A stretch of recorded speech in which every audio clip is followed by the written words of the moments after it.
Hello everyone. इस video में हम डिस्कस करेंगे organizational power and politics. Start करेंगे पावर के डेफिनेशन से। पावर मीन्स वो एबिलिटी जहाँ पे कि एक इंसान या फिर ग्रुप जो है वो किसी दूसरों के बिहेवियर, एक्शंस और थॉट्स को इन्फ्लुएंस कर सके।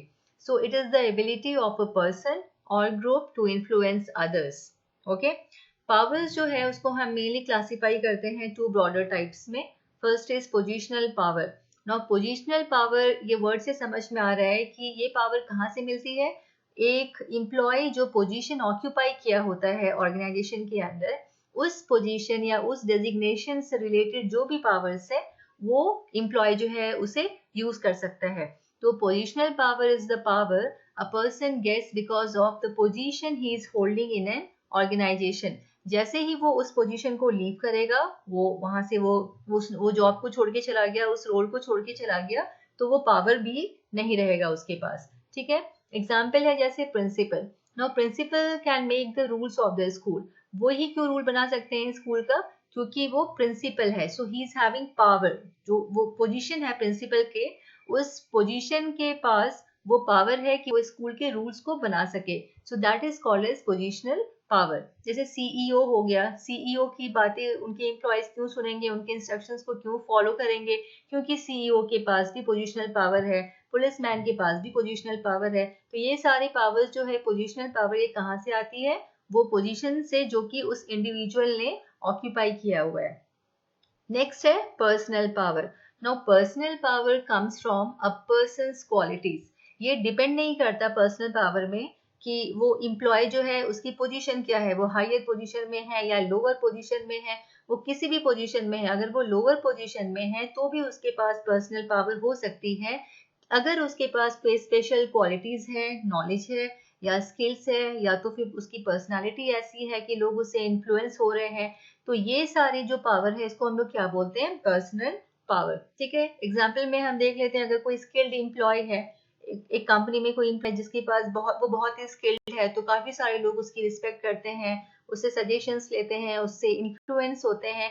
It means he is having personal power. ठीक है, तो ये दो मेन टाइप्स ऑफ पावर है। अब यहाँ पे डिस्कस करेंगे जो टाइप्स ऑफ पावर है, पोजिशनल पावर और पर्सनल पावर, वो कितने टाइप्स के होते हैं। Now this concept was given by French and Raven. First है पोजिशनल पावर में लेजिटिमेट पावर। लेजिटिमेट पावर मतलब वो power that a person achieves और gets because of the official position he is holding. ठीक है, जो एक रोल उसको दिया गया है ऑर्गेनाइजेशन में, या फिर जो जिस फॉर्मल पोजीशन को वो ऑक्यूपाई कर रहा है ऑर्गेनाइजेशन में, उसके वजह से उसे पावर दिया गया है, तो इसे हम लेजिटिमेट पावर बोलते हैं। Also called as positional power, जैसे कि सीईओ हुआ या फिर पुलिस ऑफिसर जो हम लोगों ने अभी जस्ट डिस्कस किया था। नेक्स्ट है रिवॉर्ड पावर। रिवॉर्ड पावर मतलब if a person has the ability to distribute rewards then he is having reward power. अगर अगर कोई मैनेजर, उसके पास रिवॉर्ड पावर है, इसका मतलब वो डिसाइड कर सकता है कि वो तुम्हारा जो प्रमोशन है उसको वो डिसाइड कर सकता है, वो बोनस या इंसेंटिव जो है उससे रिलेटेड जो डिसीजंस है वो ले सकता है, तुम्हारा जो फेवरेट पोस्टिंग है वो सब डिसीजन वो ले सकता है। It means he is having reward power over you. ठीक है, नेक्स्ट है coercive power. Now coercive power is based on fear and the ability to apply punishment. यानी अगर कोई मैनेजर, उसके पास ये पावर है कि वो किसी एम्प्लॉय को डिसमिस कर सके, डिमोट कर सके, सस्पेंड कर सके, इसका मतलब उसके पास कौन सा पावर है, कोएसिव पावर। तो ये सारे जो है ये है positional power. Next is personal power. Under this the first is expert power. Now expert power is based on specialized skills और नॉलेज। इसका मतलब किसी आदमी के पास अगर स्पेशलाइज्ड स्किल्स है, नॉलेज है, वो एक्सपर्ट है कोई एक एरिया में, इसका मतलब उसके पास कौन सा पावर होगा, एक्सपर्ट पावर होगा। जैसे कि कोई एक सर्जन, एक शहर में कोई एक दो सर्जन ऐसे होते हैं जो बहुत फेमस होते हैं, तो वो फेमस क्यों हैं, लोग उनके पास क्यों जाते हैं, उनका रिकमेंडेशंस या उनके एडवाइसेस लेने वो क्यों जाते हैं, क्योंकि we know that he is an expert in his area. वो अपने एरिया में, उनके पास काफी स्पेशलाइज्ड स्किल्स है, नॉलेज है, एक्सपर्टाइज है, तो उनके पास कौन सा पावर है, यहाँ पे एक्सपर्ट पावर है। ठीक है। Next is referent power. Now the power a person gets because others admire him, respect him और लाइक हिम। मतलब कोई एक ऐसा इंसान जिनकी तरह हम बनना चाहते हैं, हम उनको अपना आइडियल मान रहे हैं या उनको एडमायर करते हैं, we copy their behaviour, it means that person is having referent power over us. जैसे सेलिब्रिटीज की बात करते हैं हम लोग नोइंगली और अनोइंगली हम लोग क्या करने लगते हैं कि उनके हेयर स्टाइल को कॉपी करने लगते हैं, उनके ड्रेसिंग स्टाइल को कॉपी करते हैं, वो जैसे बात करते हैं वैसे हम बात करने की कोशिश करते हैं। So this means that celebrity is having referent power over us. Clear है? तो ये जो रेफरेंट पावर है दैट कम्स फ्रॉम करिश्मा या फिर पर्सनालिटी, या वो उसकी पर्सनालिटी ऐसी होगी कि लोग जो है उनकी तरह बनना चाहते हैं, उनसे एसोसिएट करना चाहते हैं खुद को। So that is called as referent power. Next is dependency factor in power. Now what is dependency? Dependency refers to the extent to which one person depends on other. जितना ज्यादा एक आदमी दूसरे इंसान पे डिपेंड करेगा उतना ही वो जो दूसरा इंसान है उसके पास पावर आ जाएगा। मोर डिपेंडेंसी मोर पावर। इसके तीन एलिमेंट्स होते हैं। The strength of dependency is determined by three factors. First is importance. Importance यानी अगर डिपेंडेंसी क्रिएट करना है तो जो रिसोर्स है, रिसोर्स मेरे लिए इम्पोर्टेंट होना चाहिए और वैल्यूएबल होना चाहिए। फॉर एग्जाम्पल अगर एग्जाम आना है, एक हफ्ते बाद एग्जाम है और स्टूडेंट्स को ये पता है कि मेरे जो प्रोफेसर है इनके पास कुछ इंपॉर्टेंट क्वेश्चंस है, तो यहाँ पे जो स्टूडेंट्स है now they are depending on the professor for those important questions. ठीक है, तो यहाँ पे वो जो प्रोफेसर है उनके पास क्या है? पावर है, बिकॉज ऑफ इम्पोर्टेंस फैक्टर। ठीक है, उनका जो रिसोर्स है, वो जो क्वेश्चंस है वो इम्पोर्टेंट है, वो मेरे लिए इम्पोर्टेंट है, मेरे लिए वैल्यूएबल है, तो इसलिए वो प्रोफेसर मेरे लिए क्या हो जाएंगे? पावरफुल हो जाएंगे। नेक्स्ट है स्कार्सिटी। स्कार्सिटी मतलब जो रिसोर्स मुझे चाहिए अगर वो रेयर है या स्कार्स है, वो इजीली मिल नहीं रहा है, तो फिर से यहाँ डिपेंडेंसी क्रिएट होगी। डिपेंडेंसी क्रिएट होगी तो that person will again have a power. Example अगर कोई सॉफ्टवेयर एक्सपर्ट है, एक कंपनी में एक ही सॉफ्टवेयर एक्सपर्ट है जिसे कोई एक स्पेशल स्किल्स आती है, मार्केट में वो स्किल इजीली अवेलेबल नहीं है, बहुत रेयर है, इसका मतलब that software expert will have power.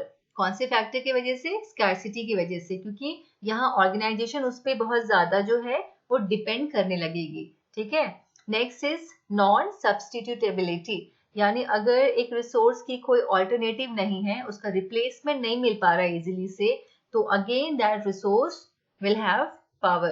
For example again एक हॉस्पिटल में एक बहुत ही इंपॉर्टेंट एक ऐसा सर्जन है जिसके पास एक्सपर्ट है, वो स्पेशलाइज्ड नॉलेज है जो कि अवेलेबल नहीं है मार्केट में, हॉस्पिटल को उसका रिप्लेसमेंट मिल नहीं पा रहा है easily, it means that doctor is having power. तो ये क्या है? तीन सारे फैक्टर्स है जो कि डिटरमाइन करती है डिपेंडेंसी।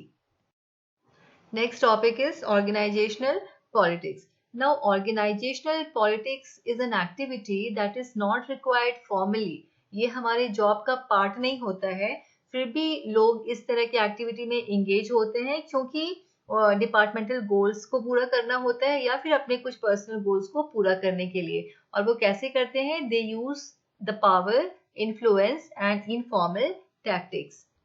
टाइप्स ऑफ पॉलिटिक्स क्या है? First is positive politics. Now this is a politics which is used to achieve goals that benefits the organization, जो कि इस वाले पॉलिटिक्स से ऑर्गेनाइजेशन को ही फायदा होगा। जैसे किसी एक हार्ड वर्किंग एम्प्लॉय का प्रमोशन रुका हुआ है और मैनेजर ने अपने सोर्सेस या फिर अपने रेफरेंसेस के थ्रू उस एम्प्लॉय को प्रमोट करवा दिया, तो ये क्या है? पॉजिटिव पॉलिटिक्स है। मतलब वो हार्ड वर्किंग था, वो डिजर्विंग था, तो उसे प्रमोशन मिल गया। सो this is positive politics. Next is negative politics. Negative politics is done for selfish interest और पर्सनल बेनिफिट्स, जो एम्प्लॉय अपने इंटरेस्ट को पूरा करने के लिए करते हैं। जैसे किसी के बारे में वो रूमर फैला दिया या फिर अपनी गलती का जो है वो ब्लेम किसी और पे डाल दिया, किसी कलीग का के अगेंस्ट वो बैक बाइटिंग कर रहे हैं या दूसरे का जो काम करा हुआ है उसका क्रेडिट वो खुद से ले रहे हैं। So these will be considered under negative political activities. Third is legitimate politics. Now, the politics that fall within the accepted rules of the workplace. That is legitimate policies. जो रूल, जो work place के जो rules है उसके अंदर जो है उसको वो आ जाएगा, ये इस तरह की पॉलिटिकल एक्टिविटी उसको एक्सेप्ट किया जाएगा। जैसे कि किसी सुपरवाइजर को कंप्लेन कर दिया मैंने, या फिर चेन ऑफ कमांड जो है ना, मतलब मैंने अपने बॉस को बाईपास करके उसके जो बॉस है सुपर बॉस को मैंने कंप्लेन कर दिया कुछ एक ऐसे सिचुएशन में या इमरजेंसी के टाइम पे, या मैं ग्रुपिंग या लॉबिंग कर रही हूँ क्योंकि मैं चाहती हूँ मेरे डिपार्टमेंट को ज्यादा बजट मिले, तो ये सारे जो है ये किस में आएंगे, लेजिटिमेट पॉलिटिक्स में। इलेजिटिमेट पॉलिटिक्स जो होता है, this is considered to be unethical. These are extreme behaviors that violate the rules of the organization. ये बिल्कुल जो है ये बिल्कुल अलाउड नहीं है ऑर्गेनाइजेशन में। जैसे कि फॉल्सिफाइंग डॉक्यूमेंट्स, डॉक्यूमेंट्स का वो मैंने उसको मैनिपुलेट किया, ब्राइबरी में इन्वॉल्व हो गया कोई, या कोई कॉन्फिडेंशियल डेटा जो है वो लीक कर रहा है, अगर ये सारी एक्टिविटीज में कोई अगर इन्वॉल्व होता है, that is called as illegitimate politics which is not acceptable by any organization. So these are the different types of organizational politics. Levels of political behavior. Now this can be classified by who is involved. First is individual. Individual मतलब जब एक single person जो है वो political activity में engage हो रहा है, so that is individual level. For example, if an employee is flattering his boss, वो अपने बॉस की चमचागिरी कर रहा है क्योंकि उससे प्रमोशन चाहिए, so that is individual level political activity. Next is coalition. Coalition means when informal group of people who join together for a specific issue, यानी ऑफिस के कुछ लोग जो है वो आपस में मिलके जा रहे हैं मैनेजमेंट के पास, और अपने कुछ उनको नया सॉफ्टवेयर चाहिए या कुछ एक चेंजेस लाना है वर्किंग आवर्स में, तो जब वो इस चीज को लेके उनके सामने बात कर रहे हैं, that is coalition level. Third is network. Network means when a large group of people they come together to support each other's interest. जब बहुत सारे एम्प्लॉय, जैसे कि अगर हम ले सकते हैं बहुत सारे अलग अलग बैंक्स के एम्प्लॉयज वो एक साथ इकट्ठे हो रहे हैं क्योंकि उनको अपने वर्किंग आवर्स जो है वो थोड़े से कम करवाने हैं, that will come under network. So these are the different levels of political behaviour, individual, coalition and network. अब देखेंगे कॉमन पॉलिटिकल टैक्टिक्स, यानी एम्प्लॉयज जो हैं वो कैसे करते हैं पॉलिटिक्स ऑर्गेनाइजेशन के अंदर, क्या क्या टैक्टिक्स यूज करते हैं. तो फर्स्ट है बिल्डिंग कोलिशंस. बिल्डिंग कोलिशंस मतलब क्या होता है कि एम्प्लॉयज, कुछ एम्प्लॉयज मिलके एक अलायंस क्रिएट करते हैं या फिर एज अ ग्रुप वो काम करते हैं ताकि कुछ जो उनकी जो डिमांड है वो उसको पूरा करा सके. जैसे employee join together to support one candidate for promotion, किसी एक एम्प्लॉय का प्रमोशन अटका हुआ है तो सब लोग साथ में जाके उसके प्रमोशन को रिकमेंड कर रहे हैं, तो this is building collisions. Next is impression management. Impression management means when an employee tries to create a favorable image of himself. वो अपना एक अच्छा इमेज जो है वो सुपीरियर के सामने, अपने बॉस के सामने बनाना चाहता है. जैसे वो ऑफिस बिल्कुल वो जल्दी आ गया, लेट तक वो ऑफिस पे रुक रहा है, काम कर रहा है, और वो बॉस के सामने ऐसे दिखाता है, हमेशा ऐसे प्रिटेंड करता है जैसे कि वो ही इज वेरी बिजी. तो ये क्यों करता है वो, क्योंकि उसे अपना इंप्रेशन, अच्छा इंप्रेशन क्रिएट करना है अपने बॉस के सामने. Controlling information. It means when an employee withholds, जब वो कोई important information जो है वो उसको अपने पास रखा हुआ है, उसे वो पास ऑन नहीं कर रहा है, या तो फिर जो information है उसमें कुछ वो डिस्टॉर्ट कर रहा है, कुछ नमक मिर्च लगा के कुछ और ही वो information जो है वो पास कर रहा है, या फिर सिलेक्टिवली शेयरिंग इंफॉर्मेशन, माने आधा इंफॉर्मेशन वो पास ऑन कर रहा है, आधा जो है वो अपने तक ही रख रहा है. तो ये क्यों कर रहा है, वो एडवांटेज के लिए कर रहा है. तो ये है कंट्रोलिंग इंफॉर्मेशन. जैसे एम्प्लॉय जो है वो कुछ प्रोजेक्ट डिटेल्स है उसके पास काफी सारे, उसने कुछ डिटेल्स जो है वो बता दिया, कन्वे किया अपने ग्रुप मेंबर्स को, और बाकी जो है वो अपने पास रख लिया. सो this is controlling information.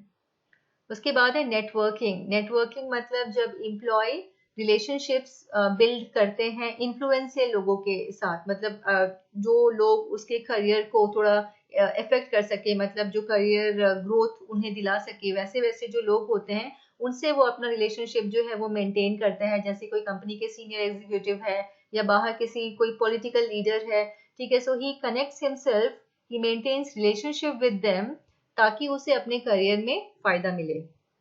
Next tactic है ब्लेमिंग अदर्स.